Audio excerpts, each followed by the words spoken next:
Oh, Hey, what's up, hi. Michael? How you Hey, doing, how's it man? going? Oh, Michael. How's it going? How you guys doing? Good, man. Doing Good. well, thank you. Hey, pretty excited. Thank you for this opportunity. I'm excited for season three. We Thank are too. you. I know, hey, as an actor, you're Yeah. always excited for another season. Why am I?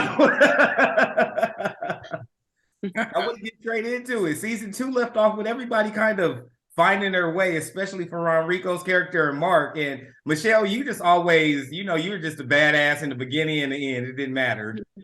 Oh, thank you.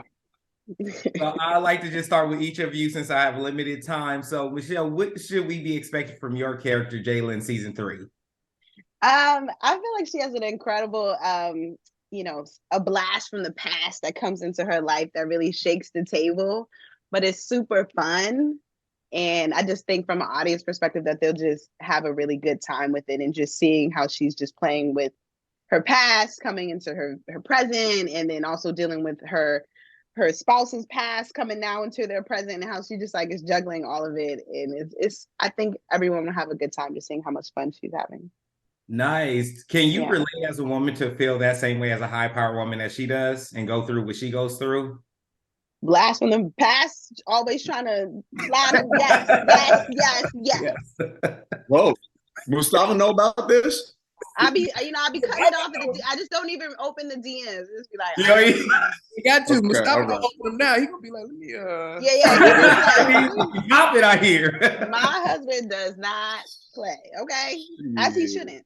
as So he yeah. should. That's right. No Nice. That's awesome. I love to hear that. Now, so your character, the stay-at-home dad, the one that was going through all of how was that playing him? Because he was kind of the one you kind of love to hate, but then you kind of get him, but then you're just like, can we make up our mind? it was different. I think that was probably one of them characters. I mean, man, I'd be at church and people be talking to me about that. I'd be like, listen, I did not write this stuff. So it was new for me to have to play a character that had to redeem himself. And thankfully we got great writers. And they took him on a journey, and I feel like between the first and third season, we see that redemption, we see that forgiveness. And this season is great just because he really gets to kind of pursue a dream. Bree supports him, and he throws his hat in the ring. He starts writing, and things start to take off from there for old Gary Washington. Can I Nice. interject? Because RonReaco, I think you did a really great job in that. Because how often do we get to see that someone redeem themselves and a Yeah, marriage be able to continue on through, just this moment in time? So I just want to shout out to you. It's nice to see that, like, okay, marriages can survive, some rocky yeah. I times. didn't think they would. I definitely thought I would get one of them scripts that would be like, all right, well, it's been real. All right. Yeah, yeah, yeah. And I didn't know. I didn't know. Shit. Yeah. No, you know what I do love about his character though? It shows the vulnerability of a black dad. It shows the opposite side. Like, hey, I understand you're busy. I understand you're the breadwinner. I'm not taking that away from you, but 100%. I need some attention. I need some love. I'm not working, but Yes. I'm here. Just be present with me. Yeah, yeah, yeah, yeah. Yeah. So good. So good. But then we have the counter, the anti, who is Mark's character, because he is this one where it's like, look, I have a vision, I have an image. This is what we're doing. I really, I get it. I love what you are wanting to do, but nah, I But, mean, but you're it's like, tough. nah, bro. How is that playing somebody who's, I don't think he's ego driven. I just think he's so determined that he can't see anything outside of his blinders. Yeah, Mm. I agree 100%. And from an acting standpoint, I certainly don't play him ego driven. So I'm glad that that's what you're reading. It's that he just doesn't quite understand that in a relationship you have to put that person first, not what you do outside of the relationship first. No matter how big your career or job is, or how impactful your career or job is. Um, and for me, I'm excited when I think back to season one and season two, and what we'll see in season three. It's a shocking, uh, jarring season for David. But at the same time, I think it's going to be the most relatable season yet for audiences, because they'll be able to relate to just when you think you're finally digging yourself out of a hole, that's when life knocks you right back down. It just does. I think we've all been through that. And you're going to have to see how David responds to it. And I think that's going to be a relatable thing for audience members. Nice.